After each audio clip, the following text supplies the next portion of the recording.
A federal appeals court has preserved partial access to the abortion pill Mifepristone, and California Senator Dianne Feinstein will temporarily step down from the Senate Judiciary Committee.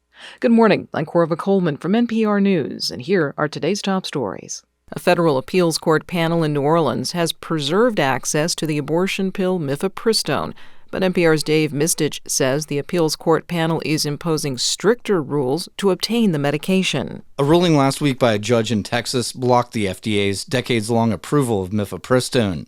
The case was brought by opponents of abortion rights. But the Biden administration appealed that decision, and now a 3-judge panel has allowed the drug to continue to be dispensed up to 7 weeks of pregnancy, scaling it back from 10 weeks and not by mail. NPR's Dave Mistich reporting. Southeast Florida is recovering from an astonishing storm yesterday. More than a foot of rain fell on Fort Lauderdale. Some nearby places got more than 20 inches in just a few hours. Broward County, Florida schools are closed today, and the runways at Fort Lauderdale's airport could not be used. They were underwater. The city is under an emergency declaration. California Democratic Senator Dianne Feinstein is facing some calls from members of her party to resign. Feinstein has been away from the Senate for more than a month, recovering from shingles. From member station KQED, Scott Schaefer reports the 89-year-old is asking for a temporary replacement on the Senate Judiciary Committee. Feinstein said in a statement that she's asked Senate Majority Leader Chuck Schumer to name another Democrat to take her spot on the Judiciary Committee for now. Feinstein's absence for the last 6 weeks has left Democrats on the committee unable to move President Biden's judicial nominees to the full Senate.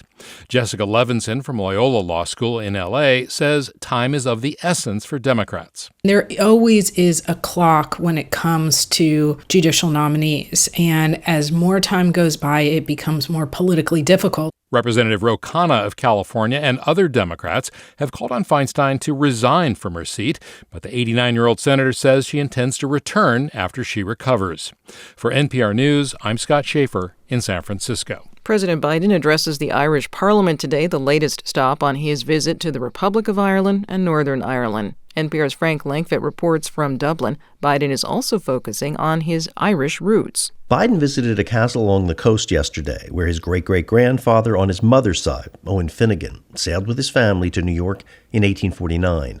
Later, the president spoke at a pub in the city of Dundalk of his connection to the land of his ancestors. Coming here feels like coming home, and it really does.